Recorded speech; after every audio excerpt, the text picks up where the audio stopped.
So when we think about grief, it's important to think about the fact that all people grieve differently.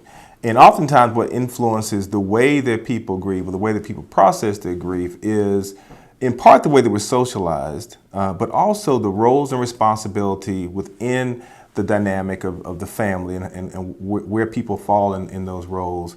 And then also the situation surrounding the loss. So for example, men are what we refer to as institutional mourners. And what that means is that an institutional mourner is much more likely to want to rationalize how they should respond, to think about what is the proper response for the pain that I'm feeling, for the grief that I'm feeling, and then try to make rational decisions about how to do that. So men are much more likely to try to suppress a lot of the emotion. If they do express the emotion, they often do it privately. They won't do it with other family members, which can cause problems because they may often seem stoic or like they're not really feeling the pain. And even when men express that grief around other men, it's usually around some actionable thing like playing a sport, doing a sporting activity, playing cards, or doing something to where there's some kind of physical activity associated with that. Women, on the other hand, are much more what we call intuitive mourners. And intuitive mourners are much more free in expressing their feelings. So women have been socialized to be much more open with how they express emotion. So when women are grieving, they're much more likely to cry, they're much more likely to talk about what they're feeling. And oftentimes this can cause problems even between the man and woman in the family because he seems like he is not responding with enough emotion. And to him, she may seem like she's overly emotional because that emotional expression from her can sometimes make him uncomfortable because he's trying to approach it totally differently. And then we look at the dynamics of the children. It is again different. Children often fall into the category of what we call dissonant mourners. Dissonant mourners are oftentimes trying to make sense of their emotions, and oftentimes what they express may not always match what they're feeling internally. And when you think about children who are oftentimes still trying to make sense of their emotion and understand their emotions and how to process the things that they're feeling, going through a loss can be very difficult for them. And then when you look at the difference between boys and girls, again, boys are often socialized to be more like the institutional mourner. Boys are socialized from early on, told big boys don't cry, and they're not supposed to show vulnerability, whereas girls are given much more freedom to express their vulnerability. Then when you add the situation around the loss, it can also make things more difficult. Think about, for example, a suicide within a family. If a child dies by suicide, the parents, whether the father or the mother in the family, they're always going to feel this sense of what should I have done differently? They're going to feel this sense of, this is somehow my fault. I should have done more. I should have recognized the signs. And so they're always going to carry that and try to make sense of that, which also interferes with their grieving process because they can't forgive themselves. So they have difficulty oftentimes moving forward with their grieving. For a child who loses a parent to suicide, imagine a child trying to make sense of all of this. Because children are also, they're trying to learn to manage their own emotions, and then they're also trying to take responsibility for what led a parent to end their life. And so in situations like that, where you have a suicide, it causes that much more confusion and uncertainty among family members in that family dynamic of how to manage that grief.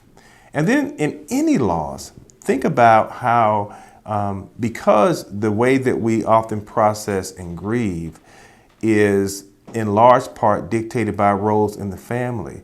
When there's a loss in the family, those roles can change. If a man dies, then all of a sudden his 16, 17-year-old son feels like, well, I have to step up and now be the man of the family. Or a young girl in the family feels like now I have to take on more responsibility, more of the chores around the house. I have to now be the breadwinner for the family. And so oftentimes those young people are now trying to balance and find their roles within the family. And the same is true for adults in the family. If there's a loss, the other individual's role shifts because responsibilities shift. And that can oftentimes impact not only the way that people grieve, but how people think they're supposed to grieve. When we think about the health inequities in helping children and families grieve from loss, the first thing we have to think about is that the access to resources is not equal. Oftentimes, access to resources don't exist in Black and brown communities.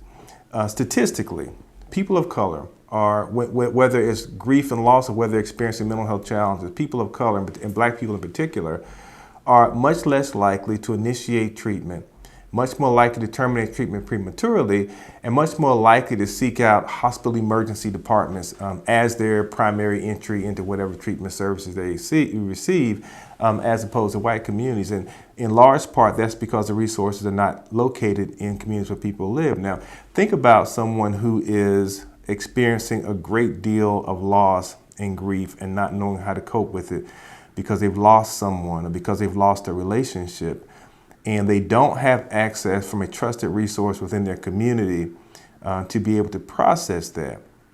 That increases the likelihood that when they do seek out treatment, it's going to be when they're at that point of crisis, which oftentimes means they end up in an acute care emergency department, or for a lot of Black men, it means they're going to end up in the back of a police car. Neither of those situations are conducive to good mental health outcomes, and neither of those situations are going to build good relationships with the mental health system.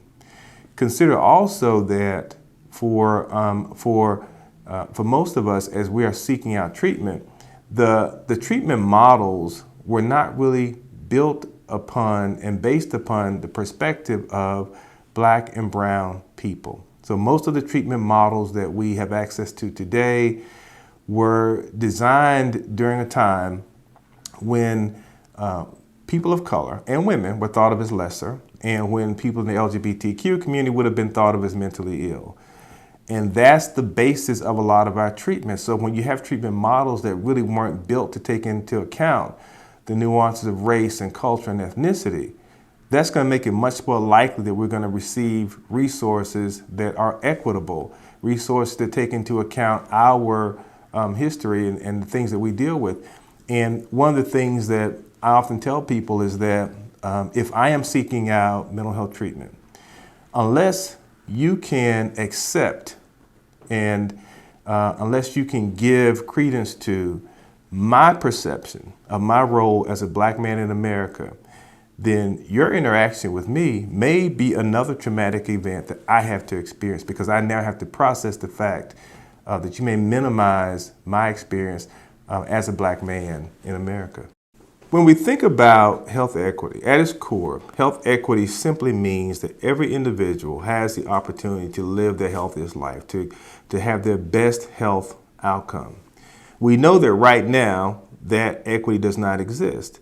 And so what we're trying to do is look at how we increase the likelihood that Black and brown people have the opportunity to live their healthiest life. And one of the ways that we deal with that is we have to first acknowledge that the inequity exists.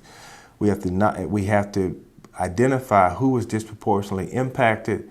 We have to add that voice to whatever interventions we're trying to do to remedy that inequity. And I say add the voice, and I'm intentional about saying add the voice because oftentimes we say we want to add the lens of equity. The lens of equity can be distorted because you're trying to determine what you think I see. We need to add the voice of equity. That means that people who are disproportionately impacted need to be at the table and be a part of the solution. And then the final thing we have to do is measure our interventions to make sure that we're achieving the desired outcomes. And until we're willing to do that, we are never going to decrease the inequity gap. And remember, when it comes to inequity, there will always exist the temptation to look at our past state, compare it to our present state, and celebrate our progress. What we really need to be doing is comparing your state to my state and recognizing the inequity that exists.